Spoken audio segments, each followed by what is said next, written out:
حالی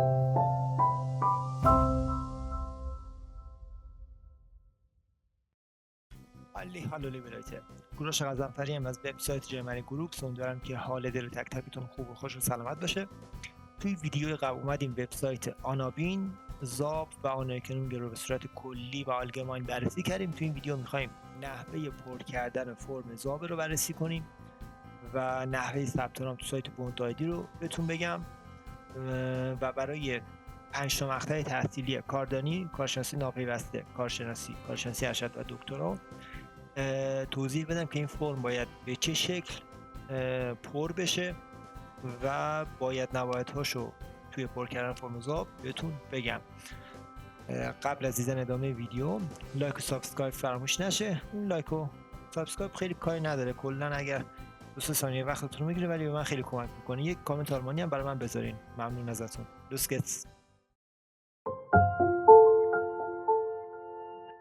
در وقت وبسایت زاب. حالا نکته که هست، اگر بخواین وارد وبسایت زاب بشیم سرچ میکنیم zab.kimca.org، وبسایت زاب رو برای ما میاره. ولی نکته که هست اینه که ما علاوه بر وبسایت زاب به یک سری از منابع دیگه هم نیاز داریم تا بتونیم یک درخواست درست و صحیح رو درخواست بدیم و به همین دلیل ما یک صفحه ای رو توی وبسایتمون تدارک دیدیم جهت درخواست زاب. اگر سرچ کنید جرمنی گروپ وبسایت ما رو براتون میاره بالا.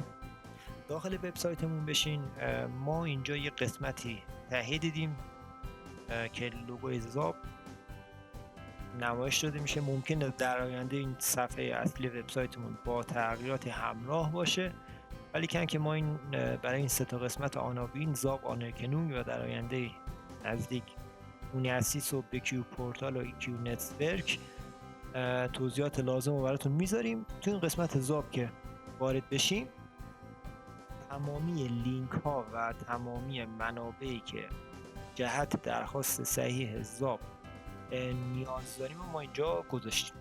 حالا نکته که هست، این قسمت لینک ورود به سامانه زاب رو اگر بزنیم باید بیم قسمت سوگنیس بوهتون. این قسمت که بیم وبسایت زابه 4 تا قسمت اصلی داره: سوگنیس بوهتونگ، Auskunft zu Beruf Qualifikation und häufige Frage که سوال جواب های رایج میشه و آینلوگن میشه. نکته که هست، ما حالا توی ویدیو قبل با ترمیز توضیح دادم، ما 2 پروسه داریم، یکی زاب یکی داب. زاب برای معادل سازی مدارک دانشگاهی یا مدارک آکادمیکه.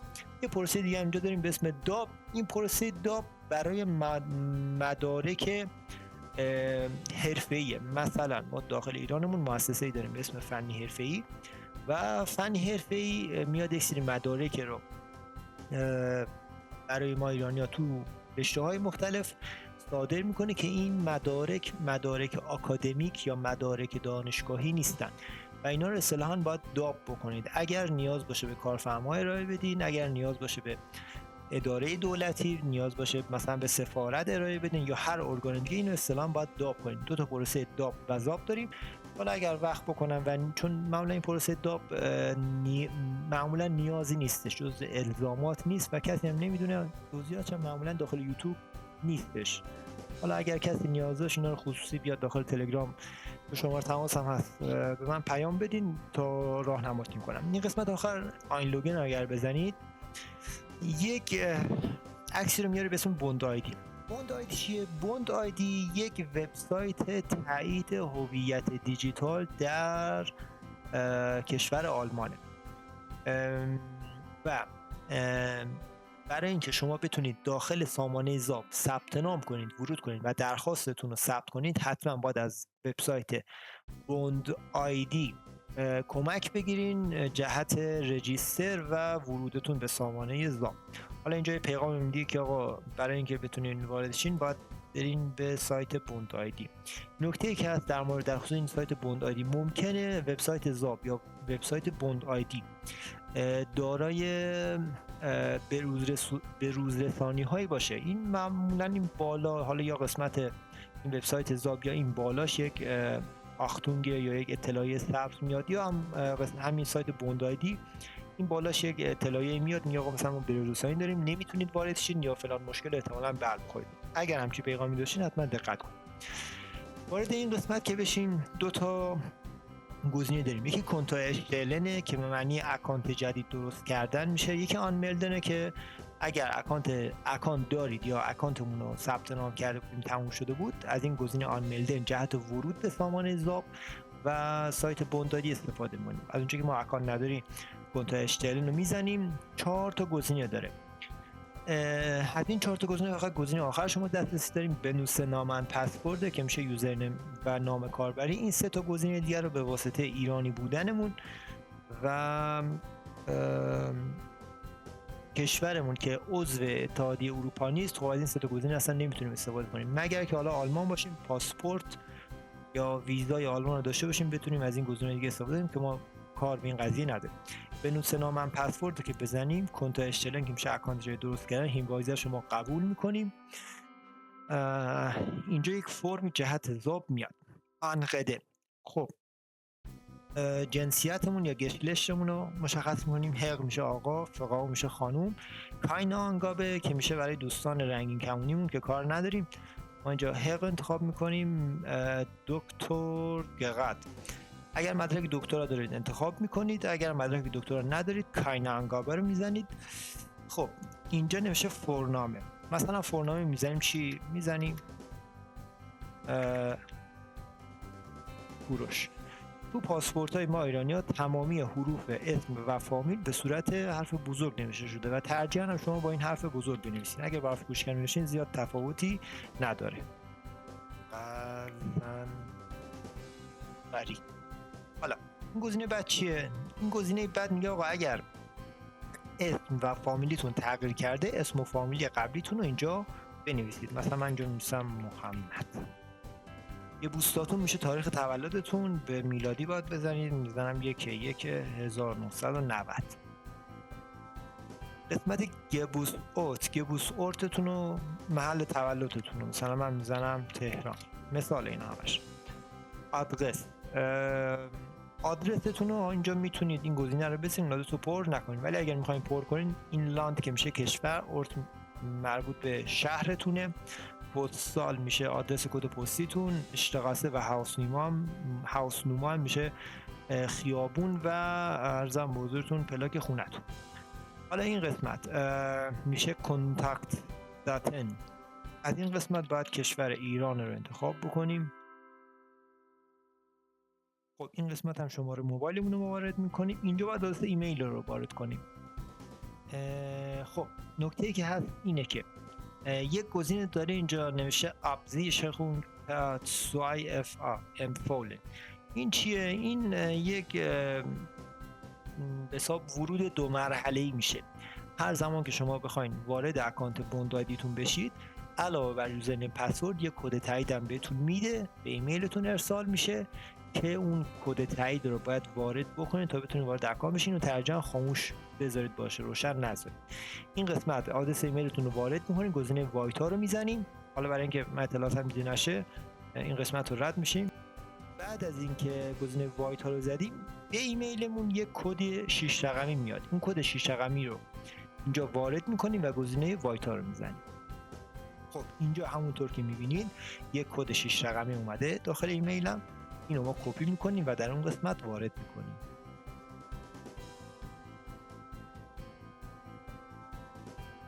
بعد از اینکه مرحله قبلی رو گذروندیم، همچین فرمی میاد. اینجا باید یوزرنیم، پسورد و تکرار پسورد و سوال امنیتی رو وارد کنیم.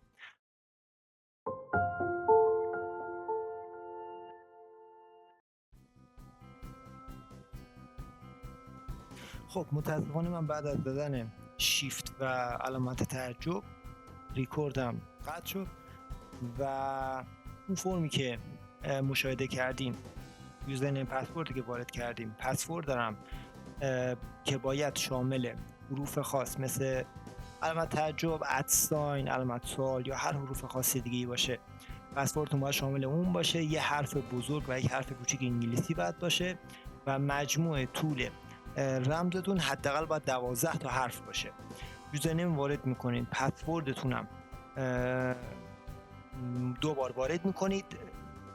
بعد توی گزینه بعدتون یه سوال امنیتی و ازتون میپرسه که اون سوال امنیتی مهمه که در مورد 3 تا سواله فکر کنم، یا در مورد اسم مادره یا اسم دیگه میشه که میشه حیوان خونگی. حالا مهم نیست، اون سوال رو انتخاب میکنیم و یک پسوردی داره، یک پسورد یا یک کلید واژه‌ای یا اشتیشواتی اونجا میذارید. ادامه رو که بزنید، ادامه که بزنید بعد یک پیغامی براتون نمایش داده میشه که میگه die Bond-ID wurde erfolgreich gestellt فکر کنم، یعنی اکانت بوند آیدی شما با موفقیت ساخته شد.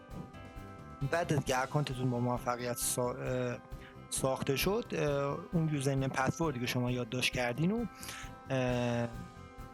میایید تو این قسمت سایت بوند آیدی، این آبی رو که بزنید 2 تا گزینه میاره. گزینه آن میلد رو که بزنید، گزینه آخر بنویسید نام پسورد، میگین آره، تایید میکنید، یه یوزرنیم پسوردی بهتون داده. این یوزرنیم پسورد و گزینه آن میلدن رو اگر بزنید اینجا یک پیغام میده. گاهی اوقات اینترنت با اینترنت ما نه سمت ما، یا گاهی اوقات از سایت بوند آیدی این پیغام رو نشون نمیده. اگر زمانی که این پیغام رو نشون نداد مجدد باید برگردید تو سایت زاب و مجدد گزینه آین لوگن و ورود به سایت بوند آیدی رو انتخاب کنید.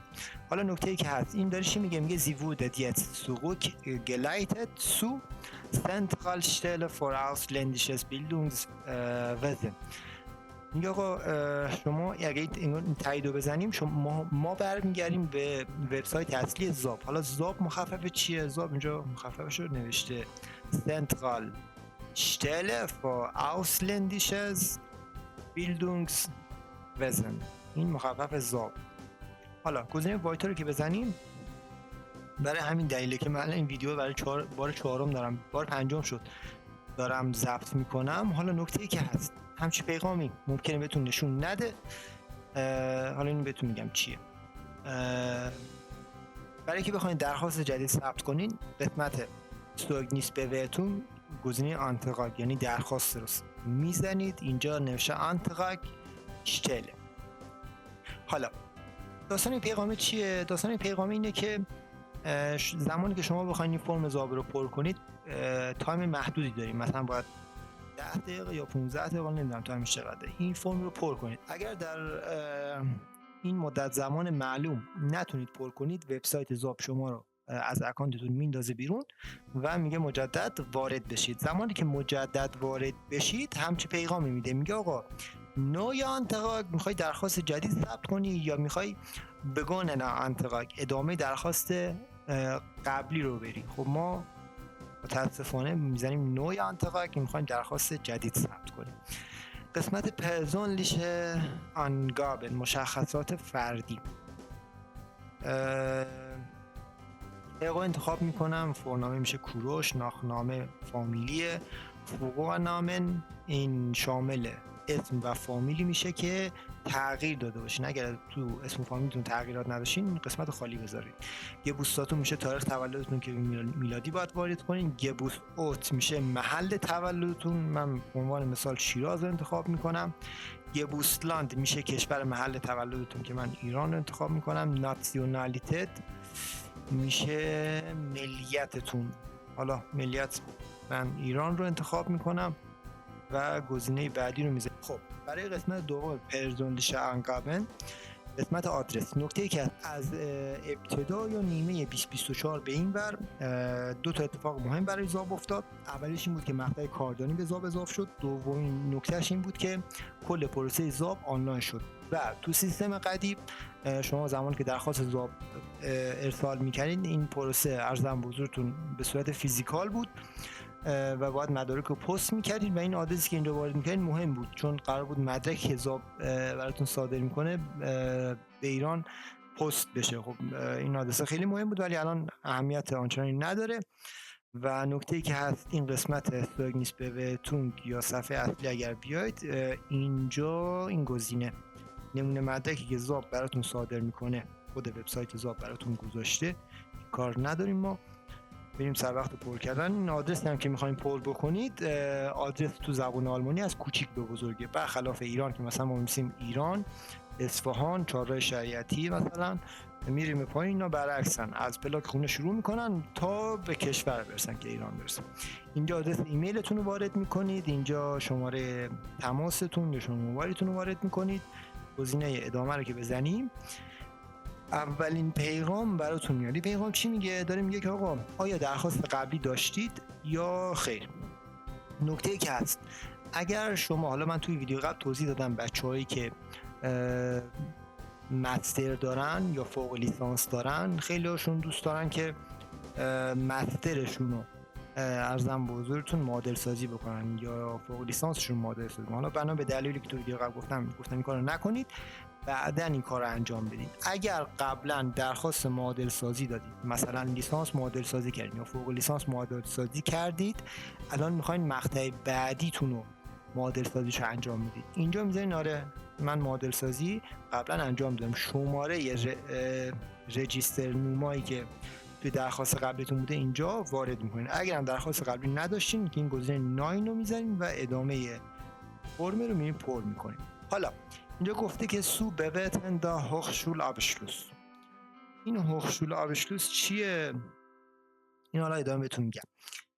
اینجا نکته که هست، ما در واقع 5 تا حالت داریم که بخوایم این درخواستمون رو ثبت کنیم. حالت اول چیه؟ من از پایین از بالا میام به سمت پایین.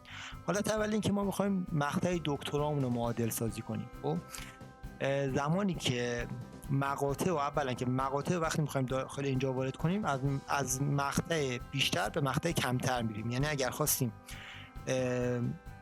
مقطع دکترامون رو معادل سازی کنیم، اول اطلاعات مقطع دکترا رو وارد میکنیم، بعد مقطع فوق لیسانس. اگه فوق لیسانس رو بخوایم معادل سازی کنیم، اول اطلاعات فوق لیسانس بعد لیسانس، به همین شکل تا انتها. حالا نکته‌ای که هست اینه که توی ویدیوی بعدی میایم چک لیست زاب رو بررسی میکنیم، در اصل باید تو این ویدیو باشه ولی که تو ویدیو بعدی میایم بررسی میکنیم. میگیم که برای هر مقطع تحصیلی چه مدارکی نیازه. نکته‌ای که هست اینه که تو ویدیو قدیمیمون که حدوداً 1.5 سال پیش من ضبط کردم، زاب برای معادل سازی مدرک نیاز به ترجمه مدارک داشت. یعنی تا زمانی که شما مدرکتون رو ترجمه نکردید نمیتونستین درخواست معادل سازیتون رو ثبت کنید. ولی در حال حاضر با توجه به مکاتباتی که ما با زاب انجام دادیم الان خدمتتون نشون میدم. خب با توجه به ایمیل نگاری که ما با سایت زاب داشتیم و پشتیبانی وبسایت زاب داشتیم، به همون اعلام کردن که ترجمه مقاطع تحصیلی یا مدرک‌های تحصیلی برای درخواست زاب نیاز نیست. تو این قسمت که مشاهده بکنید، حالا ما اینو ترجمه می‌کنیم به فارسی، اینجا که انگلیسی خوب نیست، گفته که همونطور که از پیش بررسی ما مشاهده می‌کنید برای مدارک تحصیلی از ایران نیازی به ترجمه نیست و در صورت وجود هر گونه نقص و ابهام به شما اطلاع خواهیم داد. یعنی در صورتی که نیاز باشه ما بهتون اطلاع میدیم، ولی در حالت عادی نیاز به ترجمه مدارک نیست. حالا نکته‌ای که هست اینه که مقاطع تحصیلیمون نیاز به ترجمه نداره. مقاطع تحصیلیمون از بزرگ به کوچیک باید درخواستش رو ثبت بدیم. حالا نکته‌ای که هست اینه که حالا من چقدر دارم اینجا فوکوس میکنم براتون و توضیحات بیشتر میدم، چون نمیخوام برای هر مقطع تحصیلی مجدد این توضیحات رو بگم. توضیحات هر مقطع رو دارم تو این ویدیو خدمتتون میگم. نکته‌ای که هست تو چک لیست زاب اگر بررسی کنید، مدارکی که از شما نیاز داره اینه که میگه آقا اون مقطعی که میخواین درخواست معادل سازی براش انجام بدید، اصل دانشنامه و اصل ریز نمرات نیازه به علاوه مقطع قبلی. خب یعنی اگر شما بخواید دکترا درخواست بدید باید مقاطع تحصیلی دکترا و فوق لیسانستون اینجا وارد کنید. اگر میخواین معادل سازی برای مقطع مستر یا فوق لیسانس انجام بدید باید اطلاعات تحصیلی فوق لیسانس و لیسانستون انجام بدید. اگر میخواین برای مقطع تحصیلی لیسانس یا لیسانس پیوسته، کارشناس پیوسته آخر میگم، برای لیسانس بخواید درخواست بدین باید اطلاعات تحصیلی لیسانس و مقطع قبلیتون انجام بدین. حالا مقطع قبلیتون میشه چی؟ میشه دیپلم. دیپلمتون اینجا نباید وارد کنید. دیپلم رو تو ادامه میگم، برای هیچ کدوم از مقاطع نیازی نیست اینجا یک کاتگوری یا یک بخش درست کنید برای دیپلم. بچه‌هایی که کاردانی هم میخوان درخواست معادل سازی بدن فقط اطلاعات مقطع کاردانیتون اینجا وارد میکنید. تو ادامه بهتون میگم که یک قسمت داره برای بارگذاری مدرک دیپلمتون. حالا نکته‌ای که هست برای بچه‌های کارشناسی ناپیوسته، نکته‌ای که هست اینه که ما هیچ جای دنیا مقطع تحصیلی لیسانسی نداریم که طول مدت لیسانسش 2 سال باشه و حدوداً 75 واحد تحصیلی پاس بشه. خب لیسانس یا مقطع بچلر در سرتاسر دنیا، حالا غیر از 2 تا مکان آمریکا و کانادا چون استاندارد تحصیلشون متفاوته، توی اروپا به این شکله که لیسانس یک مقطع 4 ساله‌ایه و حدوداً 150 واحد تحصیلی شما باید پاس کنید. پس مجموع کاردانی و کارشناسی شما یک مقطع 4 ساله لیسانس به حساب میاد. اوکی؟ بچه‌هایی که کارشناسی ناپیوسته دارید، اینجا ابتدا کارشناسی ناپیوسته‌تون رو باید وارد کنید. مجدد مقطع قبلش اطلاعات مقطع قبلیتون که میشه کاردانیتون رو باید وارد کنید. حالا این توضیحات رو من دادم خدمتتون. برای پر کردن فرمش من یک بار بیشتر پر نمی‌کنم. حالا بر اساس نیازتون شما اطلاعات تحصیلتون رو اینجا وارد می‌کنید و عرضم به حضورتون مجدد اون پروسه رو، حالا مثلا من برای دکترا توضیح میدم، شما برای دکترا اون کار انجام میدید، مجدد برای فوق لیسانستون هم همون پروسه رو ادامه میدید. اینجا کشور ایران رو انتخاب می‌کنیم. نکته بعدی اینه که حالا ایرانی که انتخاب بکنیم مقاطع تحصیلی کاردانی، کارشناسی ارشد و دکترا میادش. و نکته‌ای که هست اینه که ممکنه که شما مثلا ما دوست عزیزی بود فوق دیپلمشون رو یا کاردانیشون رو ترکیه گرفته بودن، لیسانسشون رو اومده بودن ایران گرفته بودن. این موارد خیلی خاصه. خب من نمیتونم اینجا توضیح بدم که آقا این مورد خاص چجوری باید ثبت درخواست بشه. چرا؟ چون هر کشور چکلیست مخصوص خودشو داره، داستانهای مخصوص به خودشو داره. این موردی اگر همچین موردی بودین که مقاطع تحصیلیتون حتی مثلا 2 تا مقطع یا 3 تا مقطع تو کشورهای مختلف بود، از داخل وبسایتمون صفحه اصلیش اگر بیاید یک گزینه اینجا میاد براتون که مستقیم میتونید با من ارتباط بگیرین توی واتساپ، تلگرام، اینستاگرام. عرضم به حضورتون در خدمت شما هستم، بهم پیام بدید تا مورد اینا رو براتون ثبت درخواست انجام بدیم. حالا نکته ای که از این توضیحاتی که دارم میدم برای بچه‌هایی که کلیه مقاطع تحصیل داخل ایران. اینجا ایرانی که انتخاب بکنیم میریم سر وقت مقطعمون، مثلا دکترا رو انتخاب میکنیم، گزینه ادامه رو میزنیم.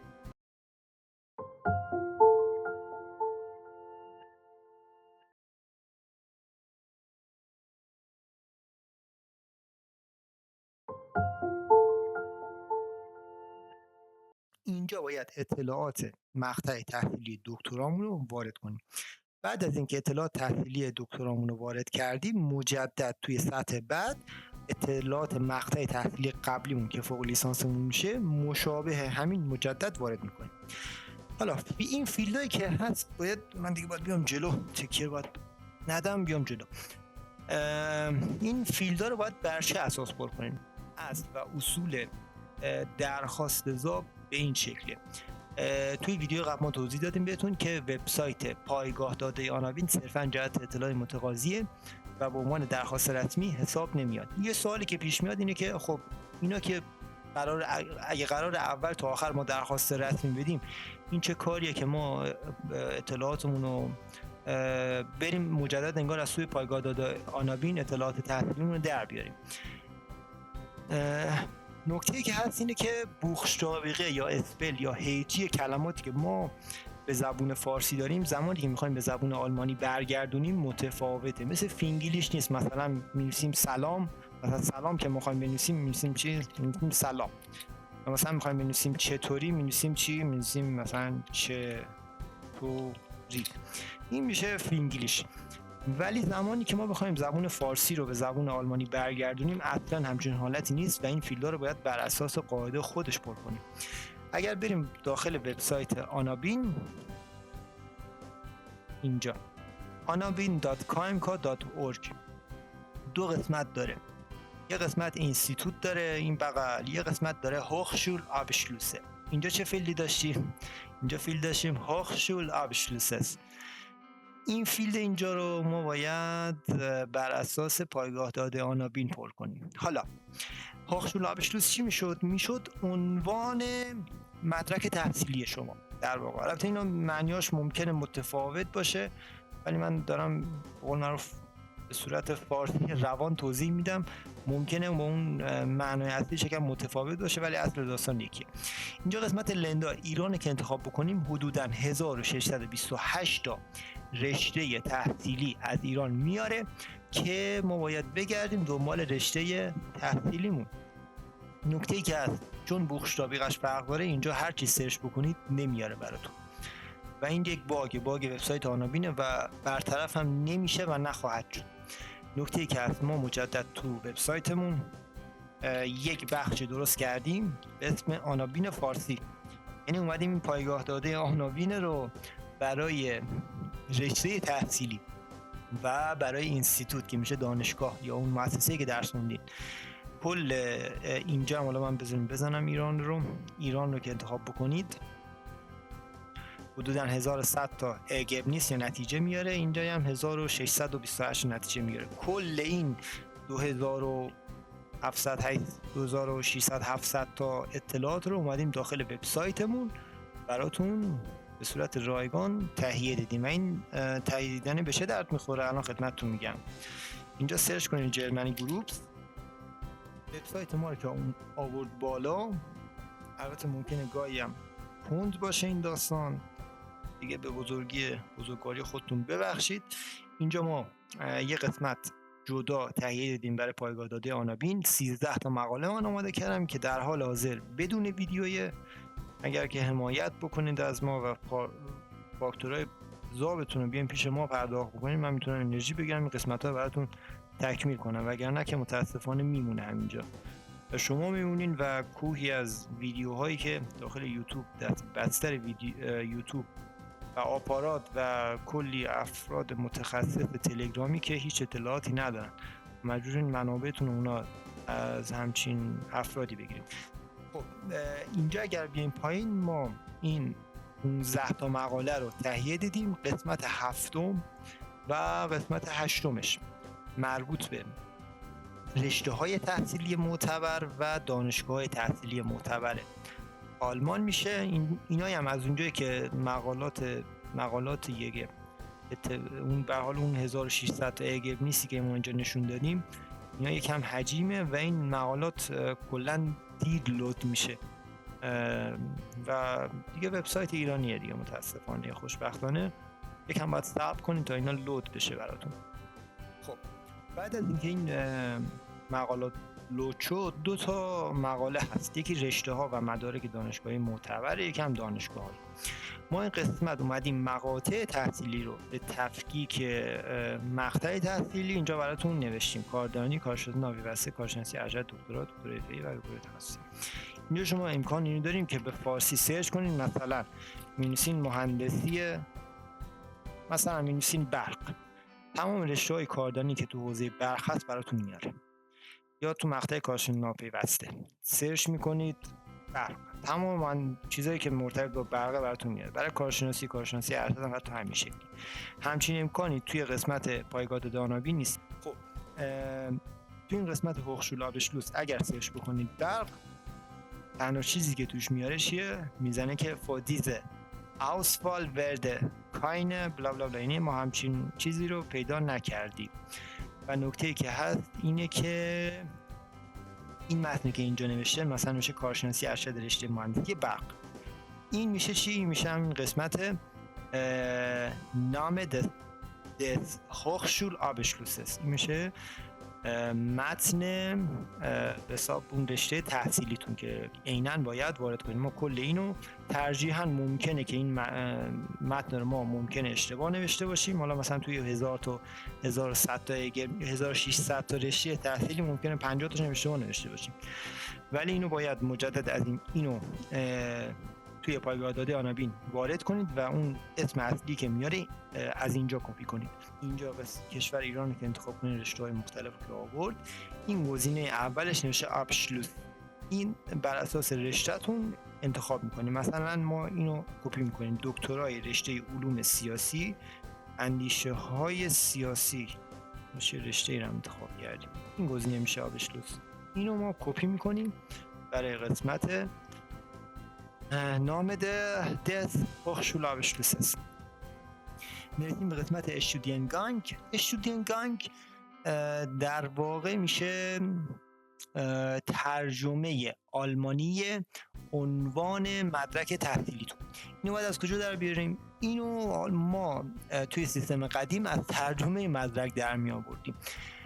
از اونجایی که درخواستی که الان داریم میدید مبنا بر اینه که ترجمه مدرک نیازی نیست، این گزینه رو نمیتونید بدین به چت جی پی تی یا هوش مصنوعی ببینید که ترجمه مدرکتون چی میشه. چرا؟ چون چت جی پی تی و هوش مصنوعی براش قابل تشخیص نیست که آقا مثلا الکترو تکنیکا با الکترو انجینیرها چه فرقی داره، در حالی که جفتش به عنوان مهندسی برقه. اینو باید از تو ترجمه مدرک در بیاریم. نکته که هست اینه که تا الان نمیدونم حالا چند درخواست اضافه دادیم، ولی اینو اگر بتونم یک مقاله براتون درست میکنم مشابه همین پایگاه داده آنابین که ما درست کردیم بابت رشته و تو این یکی دیگه دانشگاه‌های معتبر آوردیم، برای رشته هایم میایم یه قسمت یک مقاله یک چارتی من براتون درست میکنم، از تو همین طریق اینو پر بکنید و همون چیزی که من داخل وبسایت گذاشتم اونو جایگزین کنید. برای قسمت اشودینگانگ قبلا این قسمت رو از ترجمه مدرک ما استخراج میکردیم و اینجا وارد میکردیم. در حال حاضر چون ترجمه مدرک رو نداریم، همونطور که بهتون گفتم ما داخل وبسایت خودمون یه قسمت جهت این اشودینگانگ تدارک میبینیم و رشته های معادل رو تا اونجا که من بتونم یک پایگاه داده جدید تهیه میکنم، اینو میزنم. ولی که اگر اسم رشتهتون اشودینگانگ برای این فیلد نتونستین تو اون لیست پیدا کنین، مجدد باید برگردین داخل وبسایت آنابین، قسمت Abschluss Deutsche Übersetzung، این قسمت رو کپی میکنید، برای این قسمت استفاده میکنید. قسمت نامده هوخشوله، این میشه مؤسسه‌ای که به حساب ارزم به حضورتون درش درس خونید. نکته‌ای که از توی وبسایت آنابین قسمت اینستیتوت کشور ایران که انتخاب کنید 1110 تا اگرمیس میاره که دقیقاً باید این متن رو بزنید. خب مثلا چی نوشته؟ آموزش کده فنی و حرفه‌ای نوشهر، اینو دقیقاً باید وارد کنید. خب از اونجایی که اینجا سرچ فارسی نداره، یعنی اینجا اگر فارسی سرچ کنید چیزی نمیاره، ما توی مجدد سایتمون اومدیم تمامی اسامی این دانشگاه‌ها رو به تفکیک حروف آلمانی یا انگلیسی به تفکیک هر شهر اینجا براتون آوردیم و اینجا میان این بوخشابقه اینو به فینگلیش اینجا نوشتیم، اینو کپی میکنین. حالا نکته‌ای که هست، چرا ما باید اینا رو اینجوری عرضم به حضورتون کپی پیست کنیم؟ یک مثال براتون میزنم. مثلا بریم کجا؟ مثلا بریم شهر بوجنورد مثال خوبیه. من بوجنورد و بیرجند یا کنین. ما بیرجند وقتی می‌نویسیم به این شکل می‌نویسیم بیرجند، یا بعضیا با گ یا جی می‌نویسن. مثلا مثل چی؟ مثل اینجا من بنویسم براتون بیرجند، ما می‌نویسیم بیرجند دیگه، یا مثلا با جی می‌نویسیم.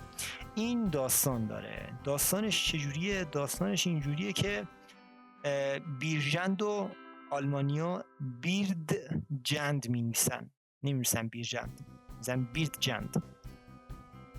من سرچم بزنم اورته، نگاه کنین مثلا اینجا بزنم پیدا کنم براتون. یا اصفهان هم خیلی شهر خوبی بود، یهویی دیدم اصفهان نمی‌نویسن، اینا می‌نویسن ایسفهان. نگاه کنین اصفهان نمی‌نویسن. یا بیرجند بیرجند، حالا اگه تونستم پیدا کنم اینا نیا کنید، نوشته بیرجند. پس اینو باید بر اساس چیزی که پایگاه داده آنابین به ما گفته پر کنیم. این عرضم بزرگتون قسمت اینستیتوت قابل اطمینانه، ولی ترجیحاً هم اینو باز مجدد داخل سایت آنابین قسمت اینستیتوتش چک کنید دقیقاً همین چیزی که اینجا گفته رو وارد. حالا ما شانسی مثلا میگیم آقا این دانشگاه رو ما می‌خواستیم، این دانشگاه رو ما کپی می‌کنیم، قسمت نیم در اینستیتوت آف دویچ رو باید وارد کنیم و این قسمت وارد می‌کنیم، نوشته اودر هوخشوله. حالا این شهرش هم که حالا از اون قسمت پایگاه داده همون که اینجا استفاده کردیم، این شهرش هم از اینجا وارد می‌کنیم. 4 تا تاریخ داره که ما این 4 تا تاریخ رو باید وارد کنیم. سایتروم دت استودیوم، یکی بگینه یکی انده، تاریخ شروع تحصیل و تاریخ پایان تحصیلمون. نکته مهمی که هست اینه که اینجا روز ماه سال داره. از 3 تا قسمتش نیازی نیستش که ما روز و ماه و سالش رو بگیم خیلی آقا من تحصیلم ورودی مهر بودم 1 مثلا 1397 شروع شده تا 1 مثلا 1400 طول کشید. نه همچین داستان نیست. روز و ماهش رو بیخیال شید، فقط سالش توی ریزنمراتتون مثلا زده نیمه اول سال مثلا 1397 تا مثلا نیمه دوم زده 1399. ماهاشو اصلا کار نگیرید، فقط سالشو بزنید، اونم سالشو به میلادی. مثلا من میزنم 2000 تا 2003. خب گفته توی چارت بعدش گفته داتوم دس هوخشول آبشلوسس، تاریخ فارغ التحصیلیتون میشه. این تاریخ فارغ التحصیلی رو معمولا توی دانشنامه میزنه. خب یعنی تو دانشنامه‌تون چک کنین، مثلا نوشته آقای یا خانم فلان در رشته فلان در تاریخ فلان روز، که این اون تاریخ معمولا 2 تا اطلاعات داره، ماه داره و سال داره. اون ماه و سالش رو وارد کنیم. مثلا ما میزنیم چی؟ میزنیم هفته مثلا 2003، یا مثلا ممکنه متفاوت باشه، مثلا باشه 2004، هیچ ایرادی نداره. نکته‌ای که هست اینه که تو بعضی از دانشنامه‌های این تاریخ وجود نداره. زمانی که این تاریخ وجود نداره، شما تاریخ فارغ التحصیلیتون رو آخرین سالی که اونجا درس خوندین، یعنی همین اند دس استودیوم بزنید. حالا گزینه بعدش چیه؟ گزینه بعدش Ausstellung Datum der Abschlussurkunde. این میشه و این گزینه Nummer der Abschlussurkunde. دانشنامه شما، فرض کنید مثلا این دانشنامه‌تونه، اینجا یک عکس داره. خب پایین عکستون 2 تا اطلاعات هست، یک تاریخ، یک شماره است. اون تاریخ و شماره رو اینجا باید بزنید. مثلا این تاریخش بوده مثلا 1/2005 که میشه تاریخ صدور. یک شماره هم داره، حالا شمارهش ممکنه شامل حرف باشه، شامل عدد باشه، یا هر چی باشه. خب مهم نیست. برای بچه‌هایی هم که از دانشگاه آزاد دارن مدرکشون رو وارد میکنن، 2 تا شماره هست، یک شماره قرمز اون بالا خورده، یک شماره اون پایین داره. اون قرمزه رو نزنید، اون شماره زیر عکستون رو وارد کنید. حالا نکته‌ای که هست برای قسمت بعد، گفته فرم دس استودیوم. میگه آقا فرمت تحصیل شما چه شکلی بوده؟ فول سایت استودیوم بوده، تایت سایت استودیوم بوده، فن استودیوم بوده. تا اونجا که من اطلاع دارم، غیر از دانشگاه پیام نور که به صورت دوره، یعنی حضوری نیست، دوره غیر حضوریه، پیام نور دورش غیر حضوریه، مابقی دانشگاهامون به صورت فول سایت استودیومه، به صورت تایل هم نیست، به صورت فول سایت استودیومه. ولی بچهای پیام نور فن استودیومن. حالا بستگی به رشتهشون ممکنه اون حالا اون مقطعی که گذروندن به صورت ارزم به حضورتون در محل حضور داشتن. اگر در محل بودین فول سایت استودیوم رو میزنیم. قسمت دعوت استودیوم، نکته‌ای که در این مورد هست، گفته رگولت استودین سایت، این مدت زمان تحصیل نرماله برای مقطع تحصیلیتون. مثلا ممکنه حالا به عنوان مثال دندان پزشک باید 4 سال درس بخونه، پزشک عمومی 7 ساله. اصلا مهم نیست که شما مدت تحصیلتون کمتر از مدت زمان قانونی بوده یا بیشتر بوده. مثلا برای لیسانس مدت زمان قانونی تو کشورمون 4 ساله، ممکنه شما 3 ساله تمام کردین، هیچ ایراد نداره، 3 سالتون اینجا زدین ولی اینجا مدت زمان نرمالش رو 4 سال میزنید. برای بچه کاردانی 2 ساله، برای کارشناسی رو نمیگم، برای کارشناسی 4 ساله، برای مستر 2 ساله، برای دکترا هم حالا بستگی به رشتهتون، اگر جزء حوزه کادر درمان باشین یک مقدار، اگر جزء رشته‌های فنی مهندسی باشین یه تایم، حالا واسه رشته خود. نکته که هست در خصوص بچه‌های کارشناسی ناپیوسته، همونطور که گفتم هیچ مقطع رایجی توی دنیا به عنوان کارشناسی ناپیوسته وجود نداره و مقطع تحصیلی کاردانی و کارشناسی ناپیوسته شما که مجموع 2 ساله با همدیگه یک مقطع کارشناسی به حساب میاد و درخواستی که دارین شما ثبت میکنین برای مقطع کارشناسی اینجا باید 4 سال وارد کنید. گزینه بعدش برای پایان نامه است. اگر پایان نامه دارین یا رو بزنید، من این قسمت رو پر کنم، 4 رو میزنم.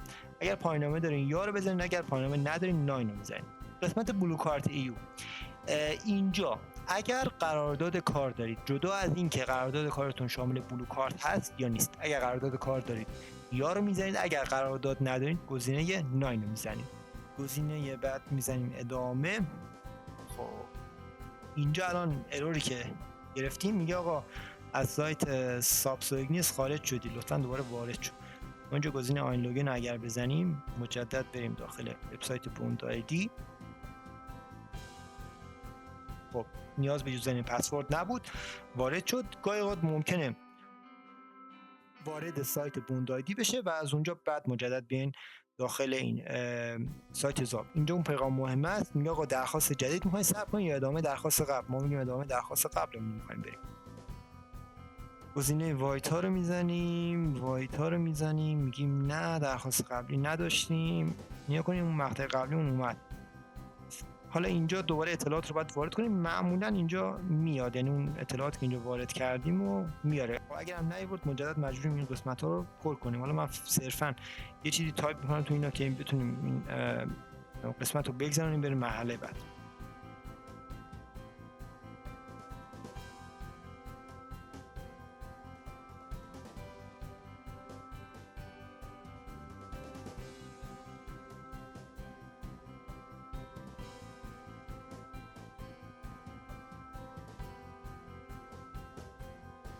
خب مرحله بعد که رسیدیم یه پیغام میاره، میگه آقا میگه هند هاخشلابشلوس، میگه مدرک قبلی دارید که بخواید بارگذاری کنید یا نه. حالا طبق اون درخواستی که داریم میدیم، به عنوان مثال ما مقطع دکترا رو اینجا وارد کردیم، میخوایم مقطع قبلی رو وارد کنیم، میزنیم مثلا ایران، مقطع مسترمون رو وارد میکنیم. یا حالا بر اساس اون درخواستتون توضیحات ابتدای هم گفتم که اون مقطع دوم رو انتخاب میکنیم، مشخصات رو وارد میکنیم و میریم مرحله بعد. چون ویدیو طولانی تر از این چیزی که باید هست میشه، من اینو پر نمیکنم.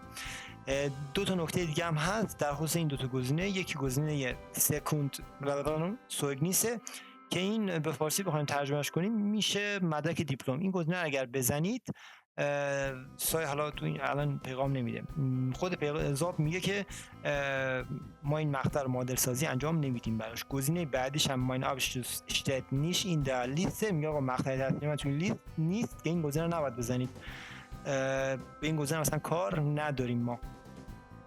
مشابه توضیحات اون مقطع دومتونم پر میکنید، زمانی که پر کردید دوباره این پیغام بهتون میده، میگه آقا مدرک قبلیتون میخوای وارد کنید. اینجا میزنیم چی؟ Ich habe keinen vorher gehende Hochschulabschluss، میگه آقا مدرک قبلی من ندارم. ادامه رو میزنید. ادامه رو که بزنید خب گفته که weiter Hochschulabschluss، میگیم نداریم دیگه، 9 رو میزنیم. میریم قسمت بعد. قسمت بعدمون چیه؟ نمیشه شول ابشلوس میشه مدرک مدرسه. اینجا باید اطلاعات مقطع دیپلمتون وارد کنید. حالا اینجا مثلا میگم قدیم ما میگفتیم چی؟ میگفتیم بزنید دیپلم، مثلا خیلی دیگه طرف حرفه‌ای باشه مثلا میزنه چی؟ دیپلم ریاضی وش هم با این و میذاره و فیزیک.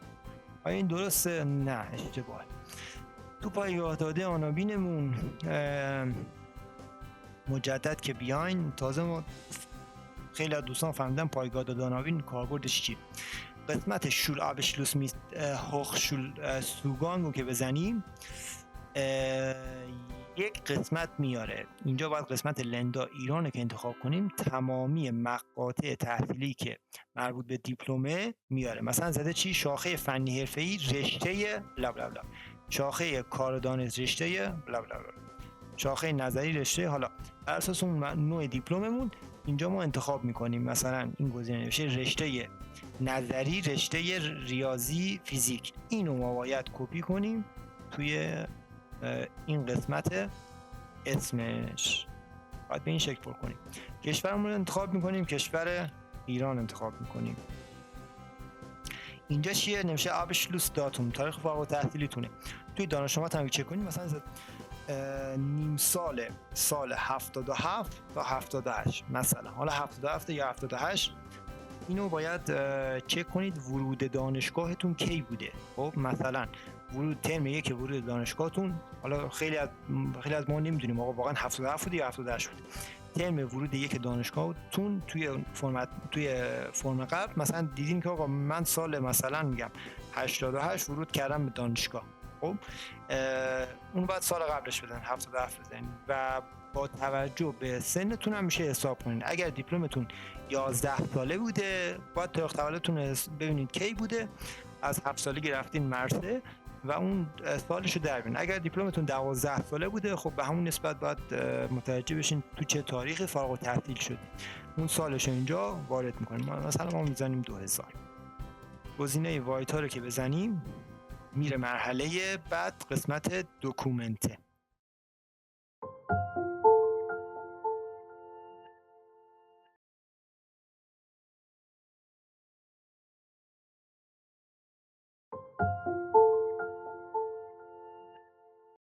قسمت دکومنت ما تا به اینجای کار اطلاعات تحصیلی مقاطع دانشگاهیمون و مقطع دیپلممون رو وارد کردیم. اینجا باید مدارکمون رو بارگذاری کنیم. خب تا موقعی که این بیاد من توضیح بدم بهتون. زمانی که ما میخوایم مدارک رو بارگذاری بکنیم نمیتونیم اسامی فایل هامون اونجوری که دلمون میخواد باشه. بریم قسمت ضبط. مدارکی که باید بارگذاری کنیم دو تا قسمت داریم. یکی پرسونلیش انگابنه، یکی اون مقاطع تحصیلی مونه که حالا توضیح میدم بهتون. برای قسمت پرسونلیش انگابن باید مدرک اوسوایز دکومنت یا مدرک شناسایی ارائه بدیم. مدارک شناسایی که ما میتونیم ارائه بدیم چیه؟ پاسپورت، شناسنامه است و کارت ملی. این گزینه شناسنامه و کارت ملی رو که هیچی، اوتن تنها مدرکی که میتونیم ما ارائه بدیم که توسط آلمان هم معتبره پاسپورتیه که دارای اعتبار، یعنی تاریخ اعتبارش نگذشته و حتما هم پاسپورتتون رو امضا بکنید، اونجا آپلود داریم میکنید. این از گزینه پاسپورت. گزینه دوم نوشته حقیقت سرکنده. یه ویدیو یوتیوب من نگاه میکردم میگفتش که آقا برای مدرک ضبط حتما باید عقدنامه‌تون رو اینجا وارد کنین. بعد من رفتم پرسیدم، به حساب پیج آموزشی هم بود، گفتم خب آقا کسی ازدواج نکرده چیکار باید بکنه؟ حالا فکرش نرسیده بود که اگر کسی ازدواج نکرده باشه این قسمت رو چیکار کنه و خالی بذاره خالی نذاره، این داستانش چیه؟ نکته‌ای که هست اینه که اگر حالا این گزینه اصلا برای چی گذاشتن؟ این گزینه برای اینه که توی خارج از کشور زمانی که یک خانوم با یک آقا ازدواج میکنه فامیلی اون خانوم به فامیلی آقا تغییر پیدا میکنه و برای اینکه هویت سنجی درستی بتونن انجام بدن که ببینن اسم فامیلی که مثلا برای مدرک کارشناسی صادر شده با هویت جدید این شخص که این خانوم باشه مطابقت داره یا نه. حالا ما این رو اگر بخوایم به صورت ایرانی ترجمه کنیم چجوری میشه؟ یه زمانی از شما اسم و فامیلیتون تغییر داشته، خب مثلا تو بچگی محمد صداتون میزدن، الان تو بزرگسالی کوروش صداتون میزنن. خب تو شناسنامه‌تون تونستین رو تغییر بدین ولی دانشنامه‌تون به اسم محمده، پاسپورتتون به اسم کوروشه. خب اینو شما باید شناسنامه‌تون رو ترجمه کنید که هویتتون تایید بشه که آقا این دو تا شخص یک نفرن. و نکته‌ای که هست، شناسنامه‌ای که شما دارین ترجمه می‌کنین یا بارگذاری می‌کنین حتما باید لگال شده باشه. پروسه لگال یا اصطلاح درستش لگالاسیون به معنی قانونی کردن مدرک. زمانی که شما یک مدرکی که از کشوری خارج از آلمان صادر شده باشه، مثل ایران، مثل حالا خارج از آلمان که صادر شده باشه، بخواید داخل آلمان استفاده بکنید، حتما اینو باید لگالاسیون بکنید یا به اصطلاح قانونیش بکنید. این پروسه لگالاسیون رو در حال حاضر نمیرسم ارزم بزرگتون ویدیو براش درست کنم، ولی داخل سایت سفارت آلمان در تهران گزینه لگالاسیون اگر سرچ بکنید داخل گوگل، لگالاسیون از داخل وبسایت خود سفارت، این مورد رو میتونید برید مطالعه کنید. حالا نکته که هست، ما باید این دو تا گزینه چی مدرکی میخوایم وارد کنیم، اسمش چی باید باشه؟ حالا من اینجا گذاشتم برای Ausweise Dokumente، من اینجا سیو کردم Ausweise Dokumente. اینو من میزنم، گزینه Ausweise Dokumente رو آپلود میکنم. نکته که از تمامی PDF هایی که دارید آپلود میکنید باید زیر 5 مگ باشه. این گزینه هم اگر تغییراتتون کامل نداشتین خالی میذارید. نکته که هست، اگر قرارداد کاری داشتید و اون گزینه‌ای که بهتون گفتم بلو کارت رو تیک میزدین، اینجا یه گزینه سوم اضافه میشد، میگفتش که مدرک قراردادتون رو آپلود میکردید. گزینه بعدی رو که بزنیم، بر اساس اون مقاطع تحلیلی که اینجا ما اطلاعات رو وارد کردیم باید فایل‌هاش رو آپلود کنیم. نکته‌ای که هست، توی فرمت قدیم این گزینه آبشلوس ارکونده که میشه دانشنامه، گزینه بعدش چی بود؟ نوشته بود اوبازتسون دس آبشلوس ارکونده، یعنی ترجمه دانشنامه رو میخواست. بعد فشان نوتن اوبازیش که میشه ریزنمرات، گزینه چهارمش ترجمه ریزنمرات رو میخواست. این گزینه برای چیه؟ این گزینه برای زمانیه که به عنوان مثال شما 2 ترم رفتین دانشگاه غیر انتفاعی، 4 ترم یا 6 ترم بعدی مقطع لیسانستون رفتین دانشگاه دولتی. حالا اون 2 تا ترمی که دانشگاه غیر انتفاعی بودین چی میشه؟ مدارک ارزم بزرگتون، درسایی که پاس کردید.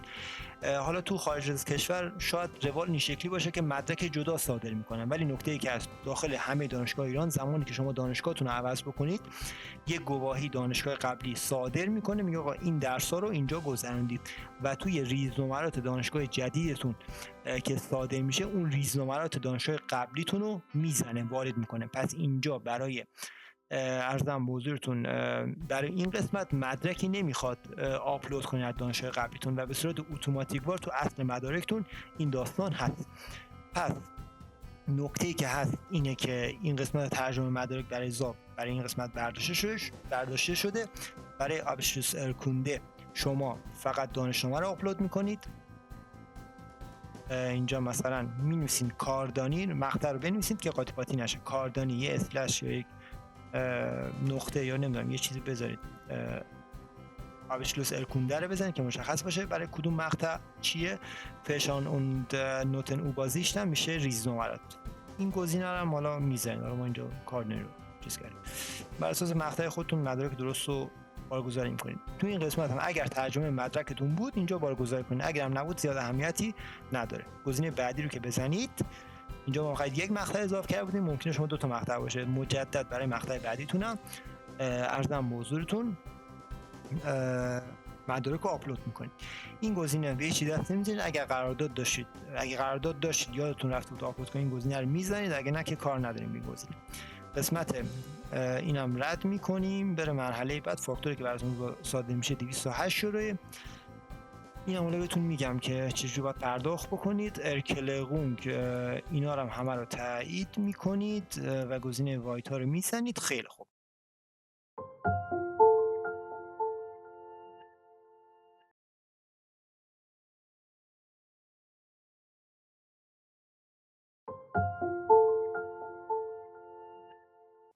به این مرحله ارکلغون که میزنید، این گزینه رو اگر بزنید درخواستتون تایید میشه. تا زمانی این گزینه رو نزدید درخواستتون به صورت بایپاس و به صورت پسیو میمونه. البته درخواستتون رو بخواید تایید بکنید، از اینجا تمامی اطلاعاتی که وارد کردین رو مجدد چک میکنید. بعد گزینه به انتقاگ نه درخواست دادن رو میزنید. نکته ای که از ما مدارک دیپلم رو واگذاری نکردیم. اینجا قسمت دکومنت فور شول آبشتوسوگنیس رو بزنید، اینجا گزینه میاره با بایتن. از اینجا میتونید مدارکتون رو آپلود کنید. حالا نکته ای که هست اینه که اصلا تفاوتی نداره مقطع دیپلم شما با پیش دانشگاهی یا بدون پیش دانشگاهی. مهمیه که اینجا یک دانشنامه دیپلم بارگذاری بشه. خب حالا برای این قسمت شول آبشتوسوگنیس نکات مهمی هست. یکی این که ممکنه شما دیپلمتون 12 ساله باشه یا دیپلمتون 11 ساله باشه. 12 ساله با پیش دانشگاهی، 11 ساله ها دیپلم نظام جدید بدون پیش دانشگاهیه. که مدارکی رو باید اینجا آپلود کنیم. ترجمه مدارک نیاز نیست آپلود کنید. دانشنامه دیپلم و ریز نمرات دیپلمتون رو توی پی دی اف که ترجمه زیر 5 مگه اینجا بارگذاری میکنین و مجدد نیاز نیست قسمت هوخشول آبشلوس که مربوط به مدارک دانشگاهی است، مقطع دیپلم یا ارزم حضورتون پیش دانشگاهیتون اونجا اطلاعات ریز به ریز باید اینجا اصل مدارک آپلود بشه کفایت میکنه. اگرم که شامل پیش دانشگاهی بود 2 تا دانشنامه و 2 تا ریز نمرات اینجا وارد میکنید. نکته ای که هست ممکنه بعضی از دوستان ریز نمرات نداشته باشن و اگر ریز نمرات نداشتین حتما من پیام بدید. یه نکته بعدی هم که میمونه اینه که بعضی از دوستان نه دانشنامه رو دارن نه ریز نمرات رو دارن. اگر و گواهی دارن که آقا مثلا شما زمانی که دیپلم تموم کردین مدرسه، هنرستان یا کاردانشتون هرچی یک گواهی موقت داده که آقا شما دیپلم رو تموم کردین و میتونید به دانشگاه ثبت نام کنید. نکته ای که از با این گواهی نمیتونید درخواست ضابط بدید و توسط ضابط این داستان معتبر نیست. این کارو نکنید. حتما باید اصل دانشنامه باشه. این گزینه رو ما میزنیم قسمت شول آبشتوسوگنیس آپلود میکنیم. زمانی که این گزینه ثبت شد زد هوخ گلادن میریم گزینه بعد. اینجا ما بزنیم ارکلگونگ،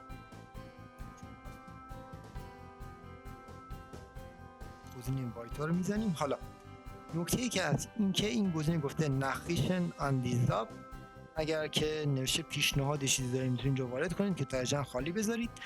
یه چند تا گزینه اینجا هست. این که حالا شما با توجه به چه ویزایی میخواین ضابط درخواست بدین مثلا اهمیتی نداره.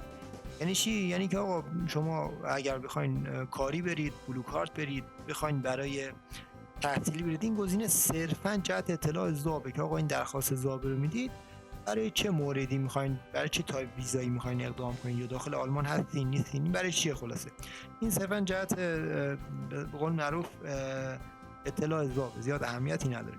حالا یه گزینه که انتخاب کنین، اگر گزینه اولش نمیشه اشموس آربایتن که میخواین کار کنین، گزینه دومش شامل درخواست ویزا یا درخواست بلو کارت، گزینه سومش برای تحصیل، گزینه چهارمش هم برای تحصیل. این دوتا چه فرقی داره؟ هوخشول شتودیغن میشه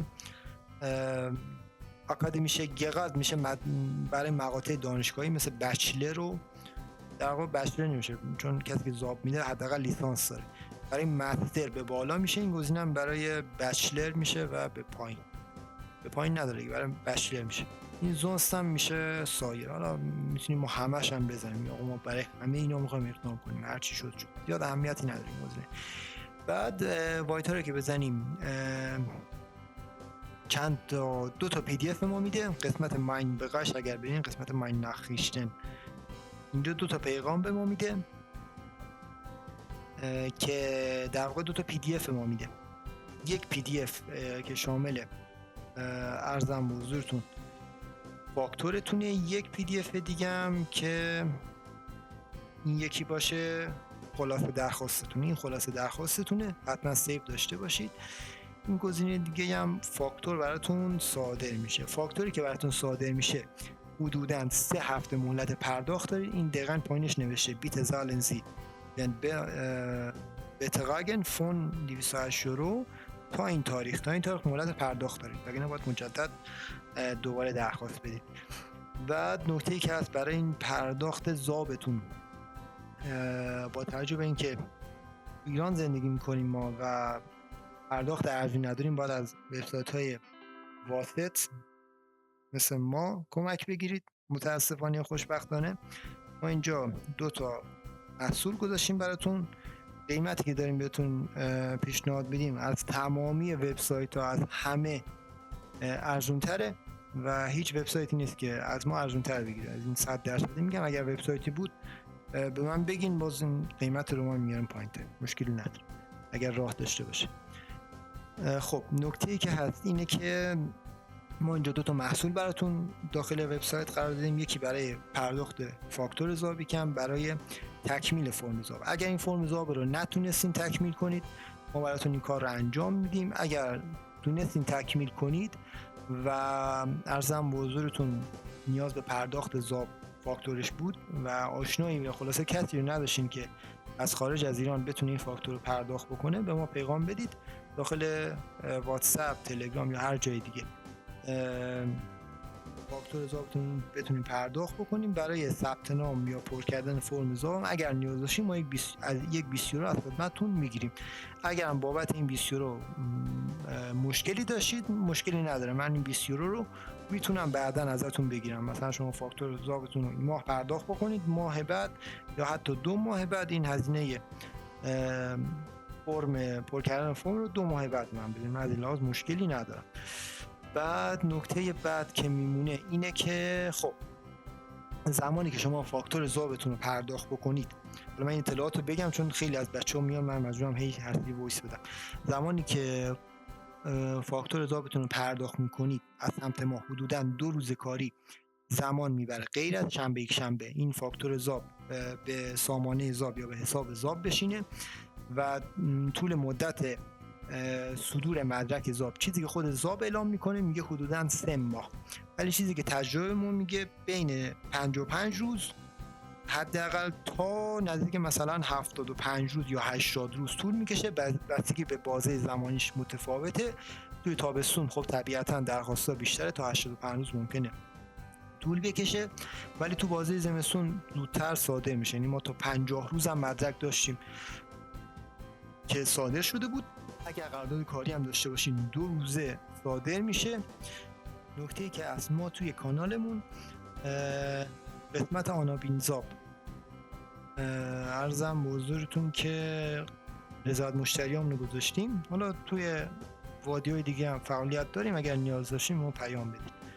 این قسمت تمام رضایت مشتریایی که حالا از تقریبا کی بوده، از تقریبا 1 سال یا 2 سال پیشه تمام اینا رو قرار دادم و بچه‌هایی که قرارداد کاری دارین حتما من پیام بدید، وگرنه ممکنه صدور مدرک ذابتون بیشتر طول بکشه. چیزی که ما اقدام میکنیم 2 روز کاری بیشتر با قرارداد طول نمیشه. حتی اگر آفر شغلی داشته باشید ما میتونیم 2 روز کاری براتون مدرک ذاب بگیرید. یعنی مثلا میگم کارفرما قرارداد دادن به شما رو منوط بر این کرده که ذاب داشته باشین. اگر همچین موردی بودین حتما من پیام بدید، من 2 روز کاری براتون مدرک ذاب رو میگیرم. نمونه داشتم اینجا، حالا پینم کردم، میتونید نکنید نمونهش هست. حالا این مورد هم خیلی جالبه. یکی از عزیزان بودن قرارداد کاری داشتن 3 نوامبر من پیام دادن که آقا ما میخوایم اقدام کنیم و اینا، قرارداد داشتن. بعد 3 دسامبر به من پیام دادن که آقا سلام وقت بخیر. من پیام دادم برای موضوع خودم که چرا بعد از یه ماه پاسخی نیومده برام. با قرارداد کاری خودشون اقدام کرده بودن و نتونسته بودن ذاب بگیرن برای خودشون. حالا دیگه توضیحات لازم من دادم خدمتتون، اگر نیاز بود به من پیام بدید. نکته بعدی هم که در خصوص ذاب، یه نکته دیگه هم من خدمتتون بگم. اینجا قسمت ماین بقایش اگر بیاین قسمت ماین انتقاک چند تا گزینه، چند مدل داستان ممکنه ببینید. خب زمانی که درخواستتون رو ثبت میکنین نوشته واتن auf زالوم، یعنی منتظر پرداخت. زمانی که فاکتور ذاب یا اون پرداختی ذاب به حسابتون بشینه، این مورد تبدیل میشه به موردی که الان خدمتتون میگم. خب این آبیه چیه؟ این آبیه زده این بایتون و بت سالت، یعنی فاکتورتون پرداخت شده. زمانی که فاکتور پرداخت بشه و پروسه ذابتون شروع بشه، این استاتوس رو بهتون نشون میده. اگرم مدرکی که درخواستی که برای ذاب فرستادین مدرک براشتون صادر بشه، زده مینویسه Antrag abgeschlossen یعنی درخواستتون تموم شده و با موفقیت دو تا تیک هم کنارش میاد. نکته‌ای که میمونه توی ویدیوی بعد عرضم بزرگتون، خب نکته‌ای که میمونه توی ویدیو بعد ما میام از اونجایی که سری قبل نیاز به ترجمه مدارک برای درخواست زاب بود، ما تو ویدیوهای قبلی 5 تا ویدیو جدا داشتیم برای کاردانی، کارشناسی ناپیوسته، کارشناسی ارشد و دکترا برای چک لیست زاب. ولی توی این سری مقاله جدیدمون کلا 4 تا ویدیوه که ویدیوی اول آنابین زبان اکنومی توضیح دادیم، تو ویدیو دوم درخواست رو بهتون توضیح دادیم، تو ویدیوی بعدی میریم چک لیست زاب رو بررسی میکنیم براتون و تو ویدیوی آخرم سوال قسمت سوال هایفیگ فراگن بذارین نشونتون بدم. این قسمت هایفیگ فراگن رو میایم بررسی میکنیم برای سوگنیس بهتون و عرضم بزرگتون اشتباهات رایج زاب رو من بهتون میگم، باید نمایاتش رو تو ویدیو آخر بهتون میگم. کلا 4 تا ویدیو میمونه. بعدم اگر موارد خاص بدین یا سوال چیزی دیگه هم داشتین من در خدمتتونم. توی تلگرام یا واتساپ یا تو متاسفانه بله، امیدوارم که دیگه هیچ وقت مجبور نشین برگردیم به بله، پاسخگوتون هستم. امیدوارم که شاد و پیروز باشید. لایک سابسکرایب فراموش نشه. چاو چاو.